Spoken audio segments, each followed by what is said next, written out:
এই ভিডিও শুরু করার আগে আমি বলে রাখতে চাই, আপনারা যারা আমার সাথে সরাসরি কথা বলতে চান বা আমার খুচরো মনের ভাবনা জানতে চান, তারা আমার টেলিগ্রাম চ্যানেলে যুক্ত হতে পারেন। টেলিগ্রাম চ্যানেলের লিঙ্ক নিচে দেওয়া থাকলো। টেলিগ্রাম চ্যানেলের নাম শুভম বিশ্বাস, এবং এখানে আমি বাংলাতে নিজের মনের কথা, আগামী ভিডিও কি নিয়ে বানাবো এবং আমার লেখা ব্লগগুলোর লিঙ্ক দিয়ে থাকি। আপনারা যদি যুক্ত হন এই টেলিগ্রাম চ্যানেলে, তাহলে আমার খুবই ভালো লাগবে। লিঙ্ক দেওয়া থাকলো ডিসক্রিপশনে। চলুন আজকের ভিডিওটি শুরু করা যাক। বাঙালিরা খুব বোকা, কারণ চালাক হলে তো তাদের কাছে একটা ব্লগ থাকতো। আমার খুব খারাপ লাগে, আমি যখন বাংলাতে গুগলে কিছু সার্চ করি, তখন আমাকে ইংরেজি ওয়েবসাইটের আর্টিকেলগুলোই বাংলাতে ট্রান্সলেট করে দেখায়। আমাদের পশ্চিমবঙ্গের ইতিহাস ঘেঁটে দেখলে দেখা যাবে, বা যদি গোটা ভারতবর্ষের বাঙালিদের ইতিহাস ঘেঁটে দেখি, যত লেখক উঠে এসেছে, যত ভালো কবি উঠে এসেছে, যত নোবেল বিজেতা উঠে এসেছে, বা লেখালেখির জগৎ থেকে কোনো বিশিষ্ট নাম যদি বলি, তাহলে তারা সবাই বাঙালি। কিন্তু যখন প্রশ্ন আসে বাঙালি ব্লগারের বা বাংলা বলতে পারে, বাংলা লিখতে পারে এরকম ব্লগারের, তখন হাতে গোনা দুই একজন।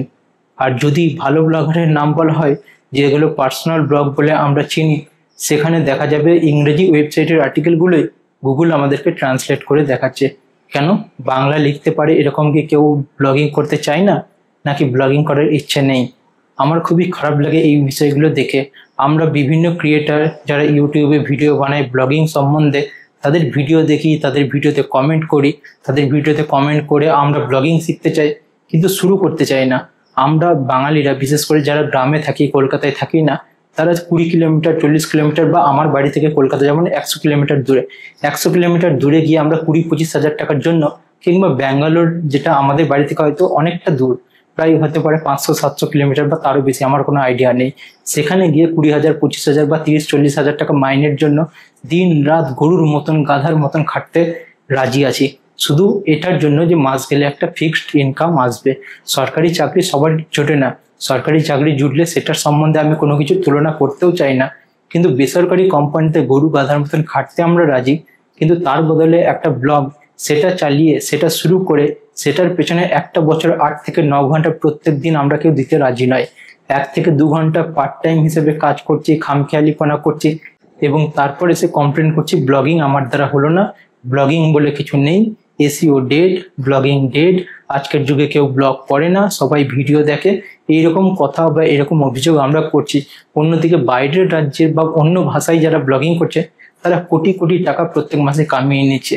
একটা সেলিব্রিটি, একটা সিরিয়ালের অভিনেত্রী, অভিনেতা, একটা সিনেমার অভিনেতা বা অভিনেত্রী যারা একটু মিডিয়াম রোল করে, যেমন হিরোর ভাই বা হিরোইনের ভাই, কিংবা গুন্ডা বা ভিলেনের রোল করে, অতটা পরিচিত নয়, তারা যে টাকাটা প্রত্যেক মাস গেলে রোজগার করে, তার থেকে কয়েক গুণ টাকা একজন ব্লগার রোজগার করে নেয়। এটা আপনারা রিসার্চ করলেই বুঝতে পারবেন, আমি বানিয়ে বলছি না। কিন্তু যখন প্রশ্ন আসে যে আপনাকে 8 থেকে 9 ঘন্টা প্রত্যেক দিন পরিশ্রম করতে হবে এবং 3 থেকে 4 মাস খাটতে হবে, তারপর গিয়ে আপনি সফলতার মুখ দেখবেন, তখনই আপনি পিছু হয়ে যাবেন। ব্লগিং বা কন্টেন্ট ক্রিয়েশন মানে সবাই এটাই জানে প্রচুর টাকা রোজগার হয়, এবং তার জন্য দিতে হয় 3 থেকে 4 ঘন্টা। সারাদিনে 8 থেকে 9 ঘন্টা বা 12-13 ঘন্টা এর জন্য খাটতে হয় না। কথাটা একদমই ভুল। 3 থেকে 4 ঘন্টা কখন দিতে হয়? যখন আপনি একটা ব্লগ বা একটা ইউটিউব চ্যানেল কিংবা একটা মিডিয়াম, সেটা হতে পারে ইনস্টাগ্রাম প্ল্যাটফর্ম বা Instagram page, Twitter profile, Facebook page, YouTube channel বা একটা ব্লগ ওয়েবসাইট, যা কিছু হোক না কেন, শুরু করার প্রথম দিন থেকেই আপনি যদি ভাবেন যে 3-4 ঘন্টা দিলেই আপনার কাজ হয়ে যাবে, আপনি কোটি টাকার মালিক হবেন, তাহলে সবাই চাকরির পাশাপাশি এটাই করতে পারতো। এটা কিন্তু এতটাও সহজ নয়। হ্যাঁ, 3-4 ঘন্টা কখন হবে? যখন আপনার চ্যানেলে 100-150টা ভিডিও আপলোড হয়ে যাবে, মানুষ আপনাকে চিনবে, আপনার মুখটা দেখে মানুষ চিনবে, অপেক্ষা করে থাকবে আপনার পরবর্তী ভিডিওর জন্য, তখন আপনি 3-4 ঘন্টা সময় দিয়ে একটা ভিডিও বানিয়ে টুকটাক এডিট করে ছেড়ে দিলেও আপনার রোজগার হবে, কারণ মানুষ আপনাকে ভালোবাসবে। শুরুর দিন থেকেই আপনি যদি ভাবেন যে 3-4 ঘন্টা দিয়ে কোনো রকমের পার্ট টাইম বা খামখেয়ালিপনার মতন ব্লগিং করবেন, কোনো কাজ করবেন আর রোজগার হবে, এটা সহজ নয়।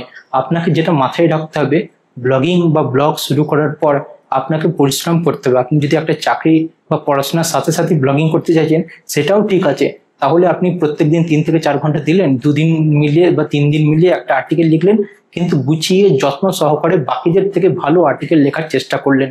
একটা ভিডিও যদি আপনি বানাতে চাইছেন ভিডিও প্ল্যাটফর্মে, কন্টেন্ট ক্রিয়েশন যে কোনো মাধ্যম হতে পারে, ইনস্টাগ্রাম হতে পারে, ইউটিউব হতে পারে, কিংবা ব্লগ হতে পারে, বা অডিও প্ল্যাটফর্ম যেমন স্পটিফাই, যে কোনো মাধ্যমে হোক না কেন, আপনাকে আপনার সেরাটা দিতে হবে, এবং আপনার কম্পিটিশন যারা রয়েছে তাদের থেকে বেস্ট কাজ করতে হবে, তাদের থেকে বেটার কাজ করতে হবে, তবেই আপনি গিয়ে স্ট্যান্ড আউট হবেন।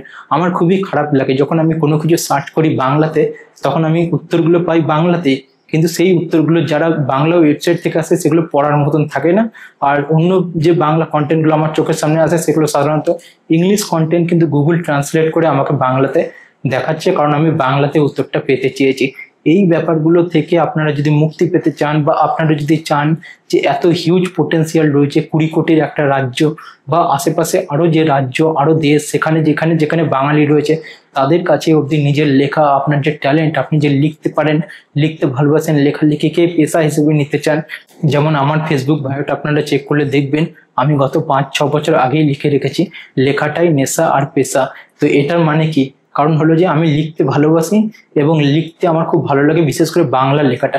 আমিও শুরুতে ইংরেজি ব্লগ দিয়েই শুরু করেছিলাম, কিন্তু এখন আমি আজকের দিনে বাংলা ব্লগিং করছি এবং বাংলা ব্লগিংয়ে স্ট্যান্ড আউট করতে চাইছি। আমি আপনাকে জোর দিয়ে বলতে চাই আজকের দিনেও সুযোগ রয়েছে, আজকের দিনেও বিরাট স্কোপ রয়েছে। আপনি একটা ব্লগ শুরু করুন, বাংলাতেই শুরু করুন, আপনার চাকরি বা আপনার পড়াশোনার পাশাপাশি শুরু করুন এবং 1 থেকে 2 বছর নিজেকে দিন।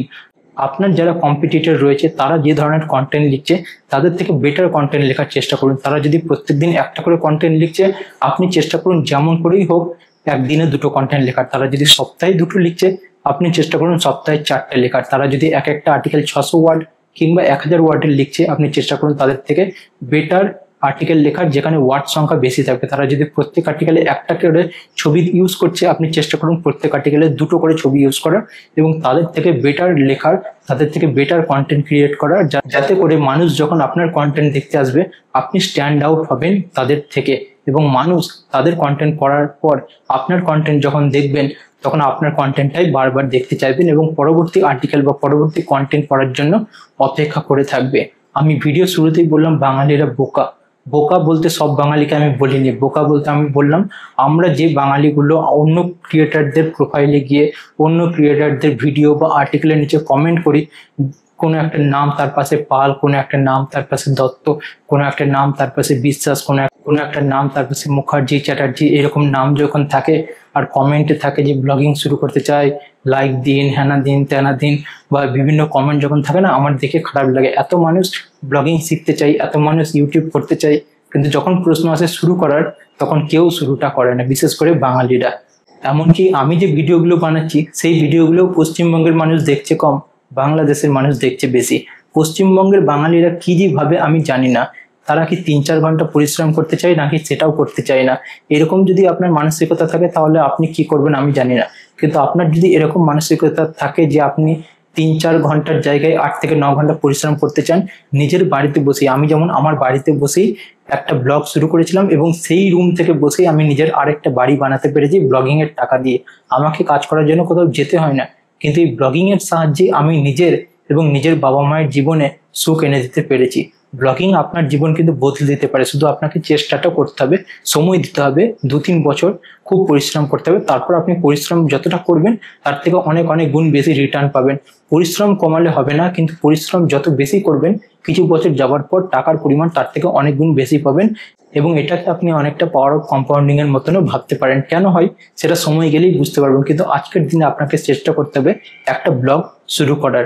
দেখুন, যখন প্রশ্ন আসে লেখালেখির বা লিখে রোজগার করার কিংবা লিখতে পারার ক্ষমতা, তখন আমি বুক ঠুকে বলতে পারি বাঙালিদের থেকে ভালো লিখতে কেউ পারে না। কারণ যুগের পর যুগ ধরে ইতিহাস ঘেঁটে দেখলে দেখা যাবে লেখালেখি বা লেখা নিয়ে যত কিছু হয়েছে তার মধ্যে সব থেকে বেশি স্ট্যান্ড আউট করেছে বাঙালিরা। বিশ্বকবি রবীন্দ্রনাথ ঠাকুর, কাজী নজরুল ইসলাম বা বঙ্কিমচন্দ্র চট্টোপাধ্যায় কিংবা শরৎচন্দ্র চট্টোপাধ্যায়, এমনকি তারাশঙ্কর বন্দ্যোপাধ্যায়, মানিক বন্দ্যোপাধ্যায়, সবাই কিন্তু আমাদের পশ্চিমবঙ্গের। নেতাজি সুভাষচন্দ্র বসু, ক্ষুদিরাম বসু, স্বামী বিবেকানন্দ, সবাই আমাদের পশ্চিমবঙ্গের, সবাই বাঙালি। তাই লেখালেখি নিয়ে আপনার যদি কিছু করার ইচ্ছা থাকে তাহলে চেষ্টা করুন, একবার শুরু করুন এবং আমার কথাগুলো বিশ্বাস করুন। একটা জিন্সের প্যান্ট, একটা ভালো জামা কিনতে আপনার নিশ্চয়ই আজকের দিনে 4 থেকে 5 হাজার টাকা খরচ হবেই। এই নয় যে আপনি বলবেন না ভাই আমি 600 টাকার জিন্সের প্যান্ট পরি, সেটা আলাদা ব্যাপার, কিন্তু একটা ভালো জিন্সের প্যান্ট আর ভালো জামা যদি আপনি কিনতে চান, একদম ফুল সেট, একটা ছেলের জন্য বলছি, আর একটা মেয়ের যদি একটা ভালো শাড়ি কিনতে চান, যে টাকাটা লাগে একটা ভালো শাড়ি কিনতে গেলে 3 থেকে 4 হাজার টাকা লাগবেই, এবং একটা জিন্সের প্যান্ট জামা কিনতে গেলে 3 থেকে 4 হাজার টাকা লাগবে। সেই টাকাটা একটা বছরের জন্য দিয়ে ব্লগ শুরু করে, এমনকি মোবাইল দিয়েও আপনি ব্লগিং করে নিজের এবং নিজের বাড়ির পরিস্থিতি পাল্টাতে পারবেন শুধুমাত্র চেষ্টাটা করে, শুধুমাত্র সারাদিন 8 থেকে 9 ঘন্টা পরের দুয়ারে গরু গাধার মতন না খেটে নিজের বাড়িতে বসেই ব্লগ শুরু করে সেই ব্লগটার পেছনে পরিশ্রম করে। আশা করি আমি কি বললাম আপনারা বুঝতে পারলেন। চেষ্টাটা একবার নিজের জন্য করুন, পরিশ্রমটা একবার নিজের ব্লগের জন্য করুন। অন্যের কোম্পানিতে 20-25 হাজার টাকা মাইনে পাওয়ার জন্য যদি আপনি 8 ঘন্টা 9 ঘন্টা 100 কিলোমিটার দূর ট্রেনে করে গিয়ে বাইরে থেকে যেখানে সপ্তাহে একদিন কিংবা মাসে একদিন বাড়িতে আসার আপনার কাছে সুযোগ রয়েছে, নিজের বাড়ি ছেড়ে বাড়ির বাইরে 25,000 টাকা কিংবা 20,000 টাকা মাইনের জন্য আপনাকে পড়ে থাকতে হচ্ছে, সেইটার বদলে আপনি যদি চান একটা সুখের জীবন পেতে, তাহলে আজকেও সময় আছে, একটা ব্লগ শুরু করুন, 8 থেকে 9 ঘন্টা পরিশ্রম করুন, নিজের জীবনটা পাল্টানোর চেষ্টা করুন। এই ভিডিওতে এটুকুই বলার ছিল। বাঙালিরা বোকা নয়, বাঙালিরা অলসতা দূর করুন এবং নিজের জীবন নিজেই বদলান। আপনার ভাগ্য আপনার হাতেই রয়েছে, আজকেই বদলানো শুরু করুন। আজকের ভিডিও এখানেই সমাপ্ত করলাম। এই ভিডিওটা এতটা দেখার জন্য ধন্যবাদ। কথা হবে অন্য একদিন অন্য এক নতুন ভিডিওতে। ভালো থাকবেন, নিজের বাবা মায়ের খেয়াল রাখবেন। ধন্যবাদ। জয় মা দুর্গা।